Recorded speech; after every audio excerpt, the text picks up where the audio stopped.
देखो, मैं किसी भी तरीके से रणवीर इलाहाबादिया और समय रैना ने जो भी किया उसको जस्टिफाई करने की कोशिश नहीं कर रहा हूँ। मैं आपको सिर्फ ये बताना चाह रहा हूँ कि अगर पुलिस ने इनके अगेंस्ट एफआईआर की है तो जो भी इन्होंने स्टेज पे किया, क्या वो ऑब्सीन एक्ट की कैटेगरी में आता है या नहीं आता है, यानी सेक्शन 296 भारतीय न्याय संहिता इस पर एप्लीकेबल है या नहीं है। अगर है तो उस सिचुएशन में लीगली इनके अगेंस्ट क्या हो सकता है, मैक्सिमम क्या हो सकता है। पहली चीज़ तो ये है कि जो भी उन्होंने किया वो ऑब्सीन एक्ट की कैटेगरी में नहीं आता है। आप पब्लिक प्लेस पे किसी को गाली दे देते हो, आप जर्नली वो ऑब्सीन एक्ट की कैटेगरी में नहीं आएगा, अनटिल और अनलेस कि आप किसी फीमेल को गाली दे रहे हो। उसमें जो सज़ा है, उसका जो सेक्शन है वो बिल्कुल अलग है। ऑब्सीन एक्ट के लिए सेक्शन 296 भारतीय न्याय संहिता इन्वोक करना पड़ता है, कॉग्निजेबल ऑफेंस है।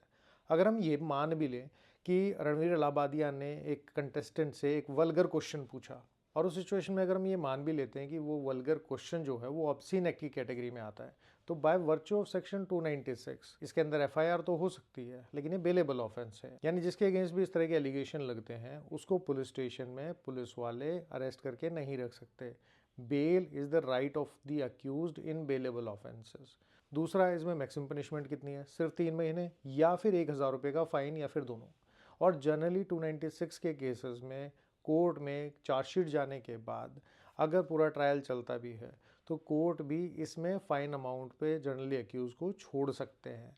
तो ऐसा नहीं है कि बहुत हो हल्ला मच जाएगा, इन लोगों को जेल हो जाएगी, ऐसा कुछ भी नहीं होगा। लेकिन इम्पॉर्टेंट क्वेश्चन ये है कि जहाँ पे हर गली कोने पे 5 से 8 साल के बच्चे भी गालियाँ दे देते हैं, जहाँ इस तरह की चीज़ें यानी पोर्नोग्राफी हमारे देश में हर तरीके से डायरेक्टली और इनडायरेक्टली अवेलेबल है, गवर्नमेंट उसके ऊपर कंट्रोल नहीं कर पा रही है, लोग वीपीएन यूज़ करके भी उसको एक्सेस करते हैं। दूसरा, ओटीटी प्लेटफॉर्म्स और सोशल मीडिया के ऊपर गवर्नमेंट का किसी भी तरह का कंट्रोल नहीं है।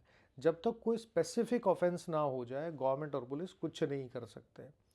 एज ए सोसाइटी हमें ये समझना पड़ेगा कि जब तक कोई इस तरह का कंटेंट बना रहा है और लोग देख रहे हैं, उसको व्यूअरशिप दे रहे हैं, उसको पैसे दे रहे हैं, तो तब तक इस तरह का कंटेंट हमेशा अवेलेबल रहेगा।